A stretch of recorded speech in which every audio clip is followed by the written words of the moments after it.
آزادی هستم با قسمت سوم از روایت کتاب روانشناسی تصویر ذهنی در خدمتتون هستم. امیدوارم قسمت‌های اول و دوم رو به اندازه کافی و به اون مقداری که توی قسمت دوم توضیح دادم تمرین کرده باشید.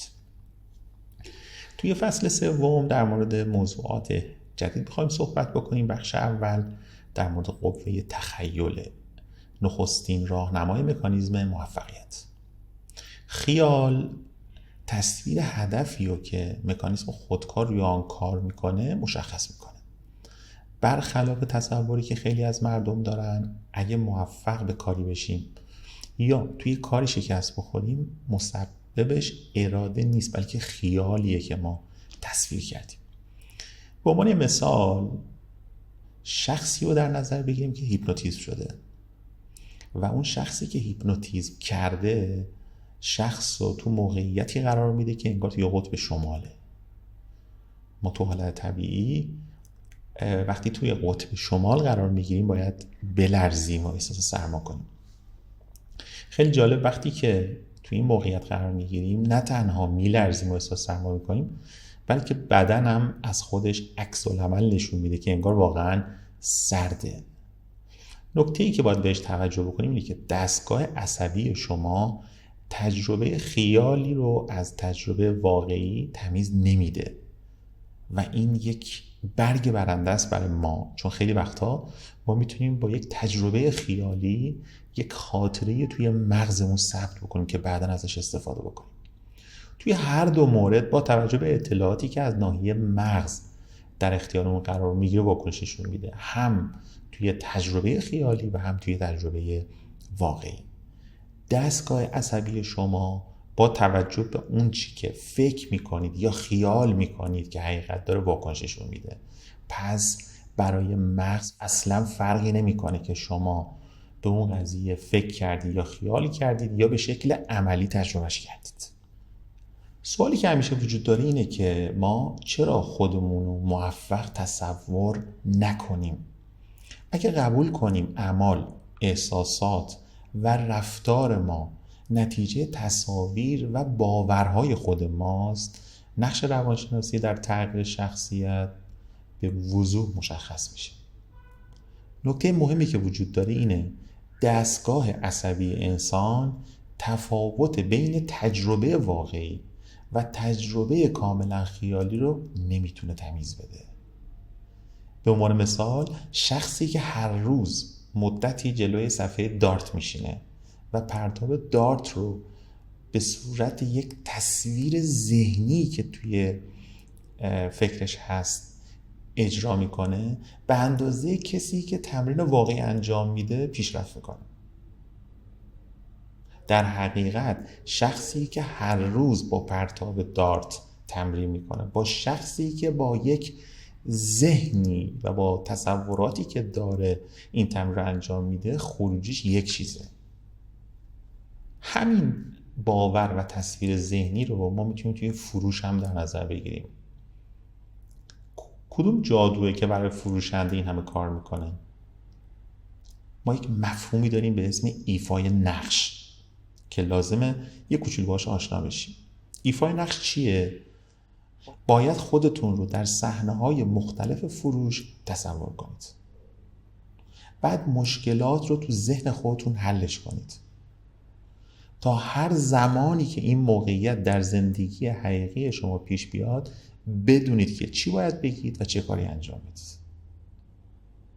فروش به عبارت ساده موضوعیه که به ایجاد موقعیت بستگی داره. خیلی وقتا موقعیت‌هایی که تو فروش ایجاد میشن تکرار نشده است و یونیکه و شما از قبل وقتی موقعیت‌های مختلف رو مرور کردید و بهش پاسخ دادید این خاطره تو ذهنتون ثبت میشه و بعداً تو شرایط حقیقی میتونید بهش استناد بکنید. فروشنده نقش آفرین که شب هنگام تنها میشه موقعیت‌های مختلف مواجهه با مشتری تو ذهن خودش مجسم میکنه. چشم‌انداز صحبت‌ها رو پیش خودش تصویر سازی میکنه. پرسش‌های احتمالی توی ذهن خودش تصویر میکنه و بعد بهترین پاسخ هر سوال رو پیدا میکنه. بدون توجه به موقعیت صحنه فروش رو تو ذهن خودتون مجسم کنید. اشکال تراشی ها، سوالات احتمالی خریدار رو در نظر بگیرید و برای هر کدوم سعی کنید پاسخ مناسب پیدا بکنید. هر کدوم از ما دنبال یک شغل بهتره، دنبال یک موقعیت کاری بهتره. هیچ کسی بهتر از خود ما نمیتونه تشخیص بده که وضعیت بهتر یا کار بهتر کدومه. یکی از معلمین بزرگ پیانو به تمامی نوازنده ها توصیه میکرد که در ذهن خودتون تمرین کنید. قبل از اینکه انگشتان شما ردیف مضراب پیانو رو لمس بکنه، تصنیف ابتدا باید توی ذهن مرور بشه و باید اونو به خاطر بسپاره. خیلی وقتا تمرین پیانو با ذهن انجام میشه، نه با جسم. الکس موریسون از بزرگترین مربی گلف دنیا بود. معتقد بود که 90% بازی گلف ذهنیه، 8% مهارت جسمی و فقط 2%ش به حرکات مکانیک مرتبطه. اون اعتقاد داشت که باید رو صندلی راحتی بشینید و با تمرین ذهنی مهارت گلف بازیتون افزایش بدید. حتی این موضوع توی تریدرها و کسایی که تو بازار مالی فعال هستند هم کاملا رایجه. یه بخش کمی از موفقیت برمیگرده به تحلیلگری. بخش قابل توجهش برمیگرده به مهارت ذهنی موفق شدن. در یافتن شغل و کسب و کار نیز تصویری که از موفقیت تو ذهنتون میسازید کمک میکنه که بهترین شغل رو انتخاب بکنید. من تو چه شغلی میتونم موفق بشم؟ تو چه شرایطی؟ آیا میتونم تصویری از موفقیت رو تصویر کنم تو اون شغلی که مورد نظرم هست؟ ما ممکنه توی بعضی از مشاغل ذهنیت برنده تر داشته باشیم و راحت تر بتونیم موفقیت رو توی اون شغل تصویر بکنیم با تمام جزئیاتش. خب مشخصه ما توی اون کسب و کار میتونیم موفق تر باشیم. راز حقیقی تصویر ذهنی چیه؟ یه خبر خوب بهتون بدم. زنان و مردان موفق خیلی وقته که از تصاویر ذهنی و تمرین نمایش برای رسیدن موفقیت استفاده میکنن. 2 مثال بزنم براتون از آدمای موفق دنیا. ناپلئون مدت‌ها قبل از اینکه وارد جنگ ها بشه تو خیال خودش فرمانده جنگ بود. تو خیال خودش دستور میداد به سربازها، موقعیت‌های مختلف، آرایش‌های جنگی و شرایطی که برای پیروزی نیاز داشت رو مرور میکرد. هیلتون مدت‌ها قبل از اینکه هتلی بخره خودش رو متصدی هتل مجسم میکرد. باید یاد بگیرید قبل از انجام هر کار اونو به وضوح تو ذهن خودتون ببینید. وقتی چیزی رو به وضوح تو ذهن خودتون میبینید، اتفاقی که میفته چیه؟ مکانیزم موفقیت درون شما وارد عمل میشه و بسیار بسیار بهتر از اون چیزی که فکر میکنید با سعی عمدی یا قدرت اراده کار خودش رو انجام میده. ما باید یاد بگیریم که بهترین خودمون رو پیدا کنیم. به کمک مکانیزم خلاق درون میتونیم بهترین خودمون رو پیدا کنیم. کافیه که تو خیال خودمون بهترین خودمون رو تصویر کنیم و خودمون رو تو نقش تازه‌ای که میخوایم باشیم تصویر کنیم. نکته که باید بهش توجه بکنیم اینه که هدف روانشناسی تصویر ذهنی این نیست که خوشخیال باشیم یا دنبال قدرت بیش از اندازه یا خودبینی و نفس پرست بیش از اندازه باشیم. این تصویر همونقدر که تصویر حقارت ناپسند و غیر واقع بینانه است، اونم میتونه آسیبزا باشه. هدف اینه که ما خویش واقعی یا خویش حقیقی پیدا کنیم.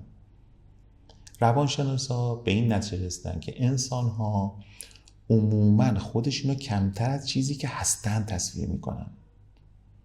اگه توی ذهن خودتون رو شکست خورده و بی اهمیت میبینید، باید سریعاً خودتون رو از این تصویر خلاص کنید سرتون رو بالا بگیرید، چون این تصویر بدلیه و بدل باید کنار گذاشته بشه. یه تمرین عملی توی این کتاب تعریف شده و امیدوارم که خیلی خوب این تمرین رو انجام بدید.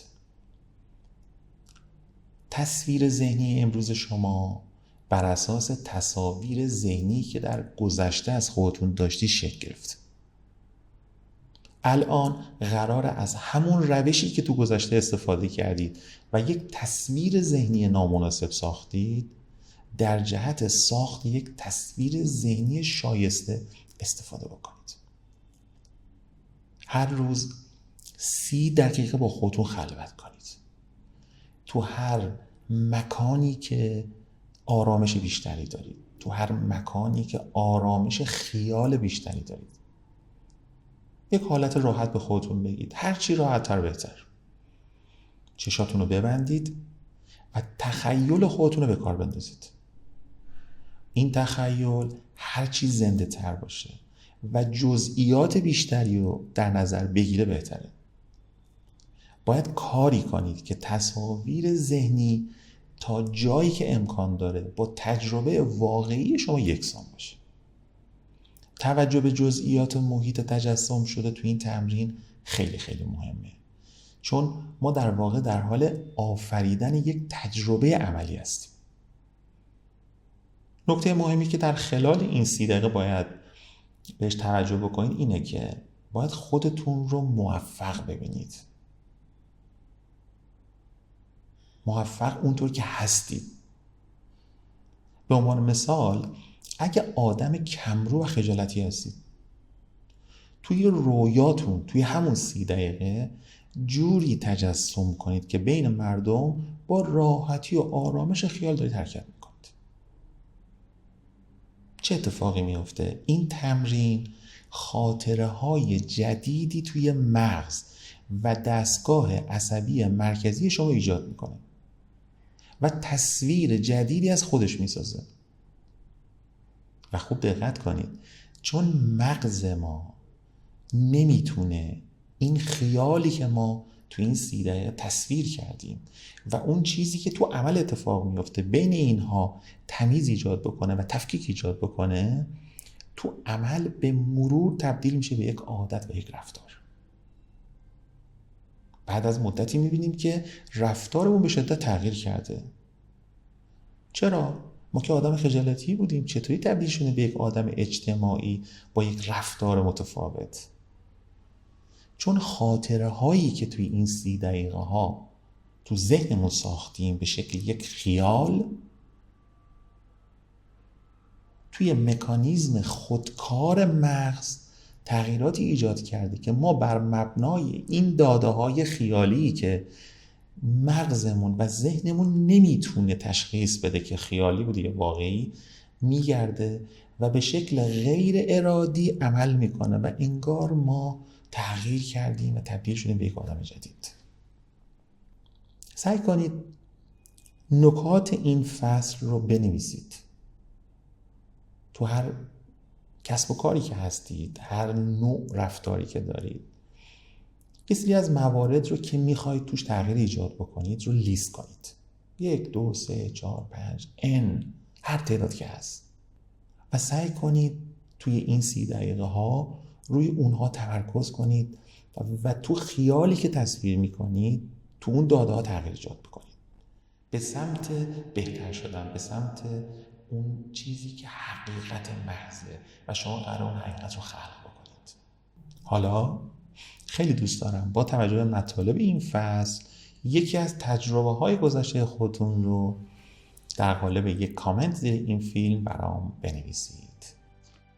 خیلی خیلی لطف کردید که به این قسمت توجه کردید. امیدوارم که بتونم هر چقدر کوچیک در جهت بهبود نوع رفتار و سبک زندگیتون در قالب روایتی که از این کتاب دارم گام برداشته باشم. مراقب خودتون باشید. تا قسمت بعد، خدا نگهدار.